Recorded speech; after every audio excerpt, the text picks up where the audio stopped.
Assalamualaikum warahmatullahi wabarakatuh. Ahlan wa sahlan wa marhaban di channel Top Tips. Bismillahirrahmanirrahim. Assalamualaikum warahmatullahi wabarakatuh. Sahabat Top Tip yang dirahmati Allah Subhanahu wa taala. Jazirah Arab, khususnya Mekah, pada mulanya adalah tempat yang dihuni oleh orang-orang yang bertauhid, yaitu mereka menyembah Allah Subhanahu wa taala. Mengapa demikian?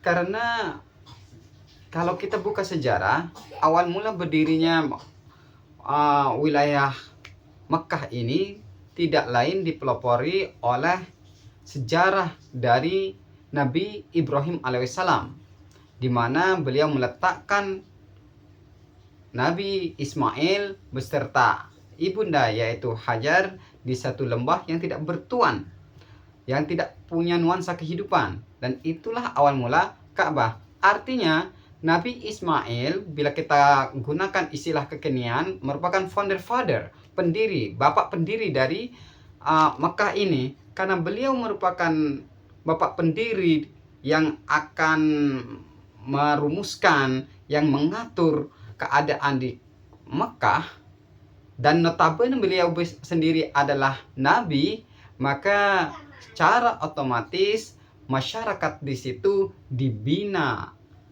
akidahnya, dibina akhlaknya sesuai dengan agama yang diturunkan oleh Allah Subhanahu wa taala kepada Nabi Ibrahim. Jadi demikianlah kondisi Ka'bah, kondisi Mekah pada awal mulanya.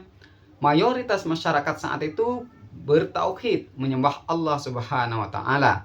Namun selepas meninggalnya Nabi Ibrahim, lambat laun masyarakat Ka'bah melupakan ajaran daripada Nabi Ismail ini. Sahabat Top Tip yang dirahmati Allah Subhanahu wa taala, kondisi ini terus berlanjut meskipun ada beberapa orang yang tetap berpegang teguh pada agama Nabi Ismail ini, hingga akhirnya hadirlah sosok bernama Amr bin Luhai. Beliau ini adalah pemimpin dari Bani Khuza'ah.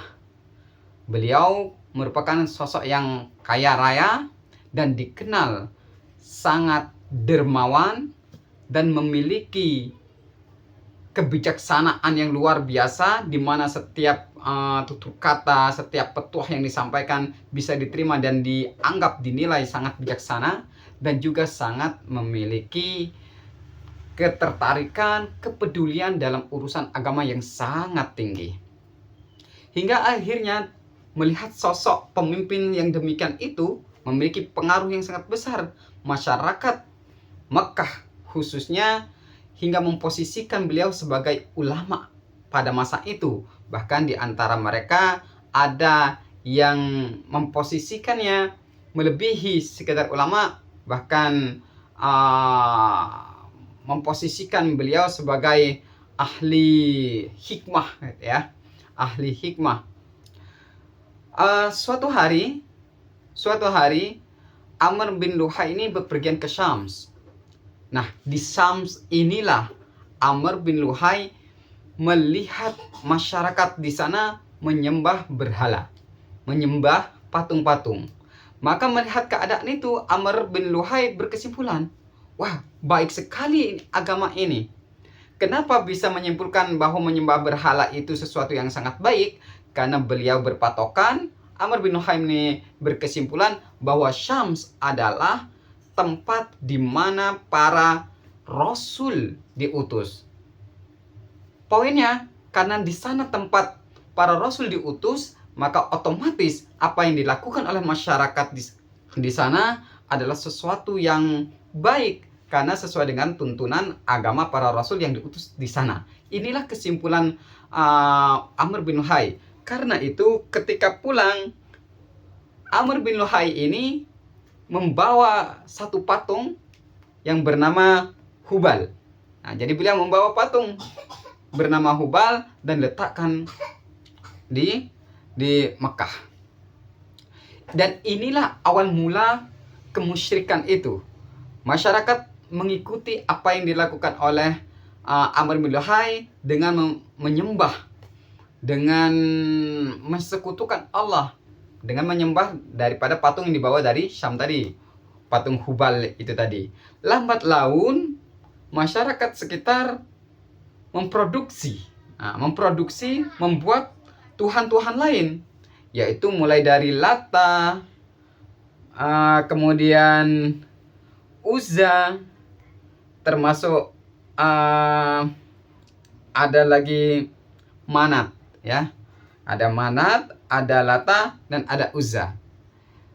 Inilah ketiga patung yang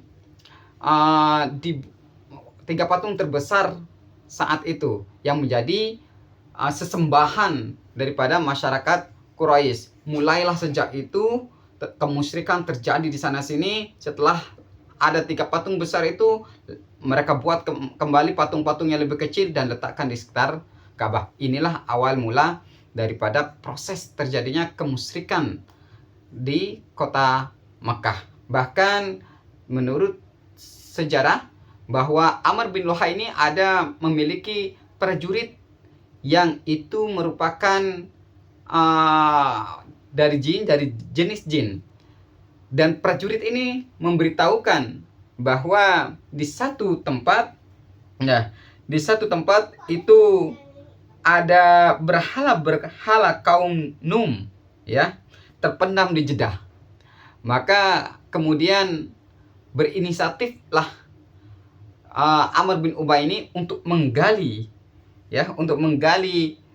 patung itu yang sesuai dengan informasi yang didapatkan. Kemudian berhala itu selanjutnya juga diberikan ya kepada kabilah-kabilah bangsa Arab. Jadi semakin masiflah kesyirikan yang terjadi di Mekah, khususnya Ka'bah, hingga akhirnya Islam datang dan pada Fathul Mekah semuanya dihancurkan, termasuk tiga patung besar itu, yaitu Manat, Lata, dan Uzza. Nah, demikian sejarah dari awal kemusyrikan terjadi di kota Mekah.